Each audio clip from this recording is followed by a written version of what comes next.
Já comigo aqui o Dr. Gilberto Laorg Nunes e a gente segue, né, falando ainda sobre os itens daquele estudo que foi feito no mundo, né, sobre as possíveis causas aí de problemas cardiovasculares. Aliás, possíveis não são causas, né, mas são causas evitáveis.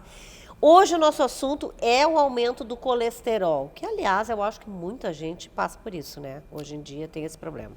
Com certeza, né, Regina? A importância desse estudo é que identificou, né, o que a gente suspeitava, que a maioria dos ataques cardíacos e acidentes vasculares cerebrais podem ser explicados por 5 fatores de risco que são modificáveis. E um deles são os níveis de colesterol. Né?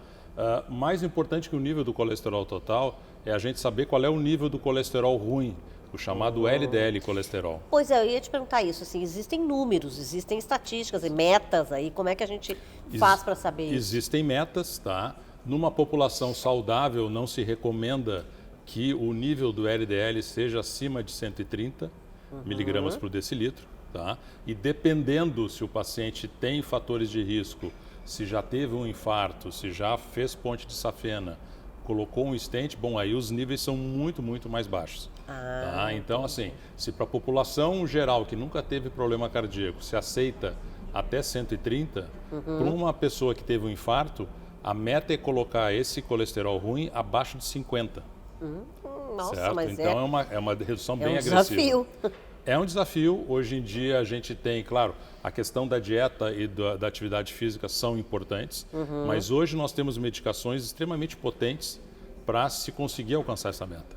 Tá, então quer dizer que nesses casos assim radicais teria que usar medicação? Sim, na população geral, né? Se o nível é um pouquinho acima de 130, a recomendação é perder peso, se exercitar, controlar a dieta e tal. Agora, se o paciente já teve um evento cardíaco, bom, aí é diferente. Essas recomendações gerais também se aplicam, mas aí a gente tem que lançar mão de medicações, né? Que são desde as estatinas, que são medicações já disponíveis há bastante tempo para controle do colesterol, uma medicação um pouco mais recente que ajuda as estatinas a alcançar essas metas, que é o chamado ezetimibe, e mais recentemente existem anticorpos monoclonais que são feitos de maneira injetável 2 vezes por mês, que a gente reserva para aqueles pacientes nos quais, com os remédios convencionais, a gente não consegue alcançar a meta desses 50 miligramas por decilitro.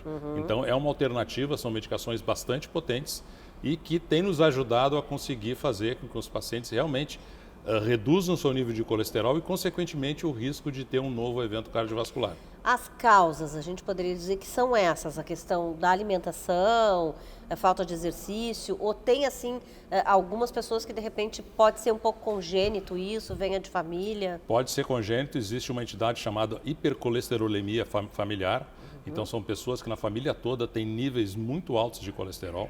Tá? Então, nessas pessoas que têm essa síndrome, que é possível se identificar através de estudos genéticos, bom, aí né, o limiar para se usar medicações cai de maneira significativa, porque os níveis de colesterol dessas pessoas chega a 400, 500, entendeu? Então, aí a gente tem que, desde o início, né, também junto com a reeducação alimentar e a atividade física, usar medicações bastante potentes para se conseguir chegar aos 130, por exemplo, se essa pessoa nunca teve nada. Agora, essas pessoas que são, de repente, que é um histórico familiar, pode ser jovem, quer dizer, e já ter um colesterol sim. acima Tem pessoas jovens que têm colesterol muito elevado por causa dessa síndrome familiar, né?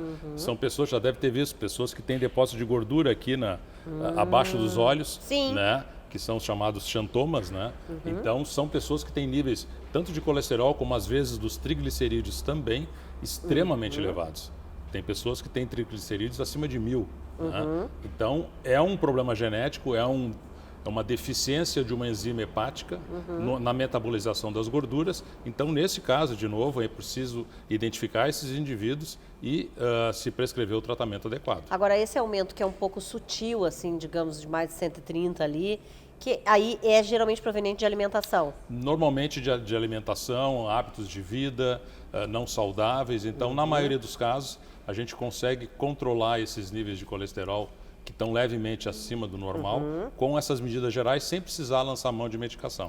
E tem alguns alimentos que daí não tem mesmo como ingerir, ou seja, a pessoa que já tem o colesterol alto, ela precisa evitar de vez, é isso? O pior tipo de gordura que existe, né, são as gorduras saturadas, né, e especialmente as gorduras trans, que infelizmente estão presentes na grande maioria dos alimentos industrializados.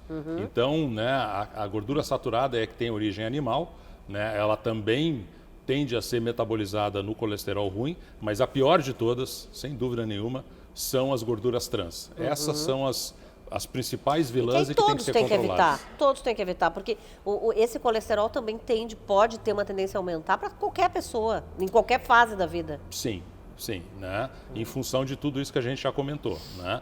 Então, a pessoa tem que saber, por exemplo, o seu nível de colesterol. Assim como ela sabe seu peso e sua altura, sabe seu tipo sanguíneo, né? Ela tem que saber também seu nível de colesterol. Então, pelo menos uma vez na vida, né, entre os 20 e 40 anos, essa pessoa deveria fazer um exame de laboratório para ver qual é o nível de colesterol e das suas frações porque também. Se ela tem uma crise, alguma coisa, ela chega, ela já precisa dizer, olha, o meu nível normal era tanto. Ela vai ter uma ideia se ela precisa, eventualmente, procurar um médico ou procurar uma nutricionista para mudar alguma coisa, ou se os níveis estão ok, ela pode seguir mais ou menos com a mesma rotina que estava tendo até o momento. Tá bem! A gente sempre se preocupa que pergunta bem, né? Que é pra gente e pra vocês aí de casa também. Exatamente. Obrigada, tá, Gilberto? Valeu. Eu que agradeço.